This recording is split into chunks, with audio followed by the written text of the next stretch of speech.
اوکاڑا میں ایسی بہت سی تاریخی عمارتیں ہیں جنہیں ثقافتی ورثے کا حصہ بنا کر محفوظ رکھا جا سکتا تھا، تاہم اداروں کی نااہلی اور لاپرواہی کے باعث متعدد تاریخی عمارتیں محدوم ہو چکی ہیں، جس کی بڑی وجہ یہ ہے کہ ان عمارتوں میں سے ایک عمارت نولکھی کوٹھی، جو آج بھی اوکاڑا میں موجود ہے لیکن کھنڈرات کا منظر پیش کر رہی ہے، کسی زمانے میں اوکاڑا میں یہ ایک ریاستی محل کا درجہ رکھتی تھی۔ آج ہم جانیں گے اوکاڑا کی اس تاریخی نولکھی کوٹھی کے حوالے سے، یہ کس نے بنائی، اس میں کون کون رہائش پذیر رہا اور آج یہ کس حالت میں ہے۔ نولکھی کوٹھی اوکاڑا شہر سے چند کلومیٹر دور ستگرہ روڈ پر گاؤں 34/2 آر کے قریب واقع ہے۔ گاؤں سے باہر کوٹھی کی طرف ایک کچا مگر کشادہ اور سایہ دار راستہ موجود ہے، جس کے دونوں اطراف میں گھنے درخت موجود ہیں۔ انگریزوں نے 1912 میں جب نہر لوہر دوآب کو رواں دواں کیا تو 1913-14 کی پہلی آباد کاری میں لارڈ کول نے اوکاڑا شہر کے شمال کی طرف 6 کلومیٹر کے فاصلے پر 9000 ایکڑ جنگل کو آباد کیا۔ لارڈ کول نے اس اراضی کو آباد کرنے کے لیے بالکل ایسا ہی نظام متعین کیا جیسے کسی ریاست کا نظام چلانے کے لیے متعین کیا جاتا ہے۔ اس اراضی میں 7 چکوک 27، 28، 29، 30، 31، 34، 2 آر اور 28 2A آر شامل، جن کو آج کل کلیانہ اسٹیٹ کے نام سے جانا جاتا ہے۔ ان کا مرکزی دفتر نوائی گاؤں 34 2 آر میں بنایا گیا اور یہاں کا نظام چلانے کے لیے نولکھی کوٹھی تعمیر کی گئی، جو اس وقت خوبصورتی میں اپنی مثال آپ تھی۔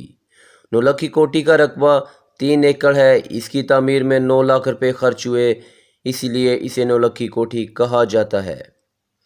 قیام پاکستان کے بعد لارڈ کول کی پوتی ملر یہاں رہائش پذیر رہی اور تب تک یہ کوٹھی کسی ریاستی بادشاہ کے محل کا درجہ رکھتی تھی۔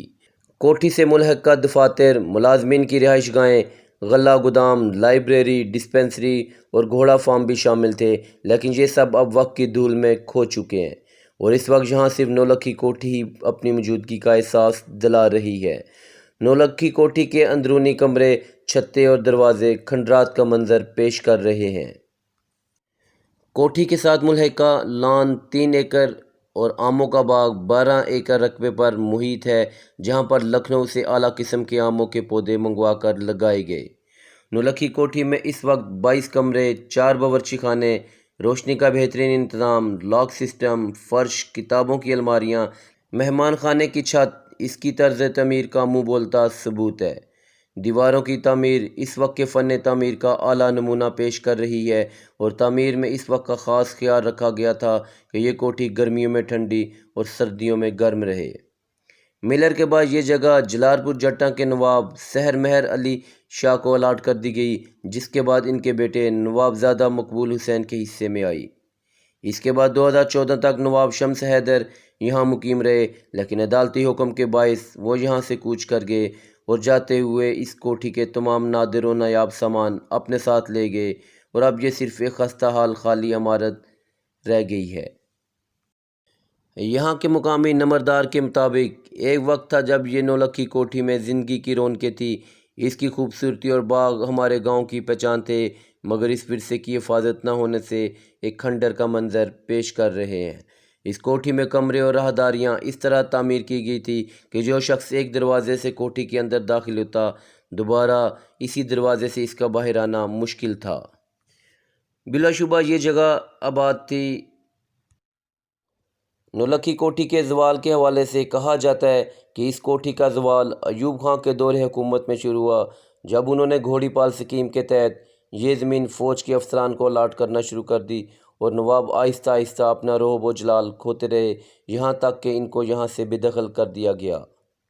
نولکھی کوٹھی کے قریب ریونیو ریکارڈ اور غلہ گودام کا ریکارڈ مرتب کرنے کے لیے 2 کوٹھیاں اور بھی تھیں، جو کہ وقت کے ساتھ ساتھ بالکل محدوم ہو چکی ہیں۔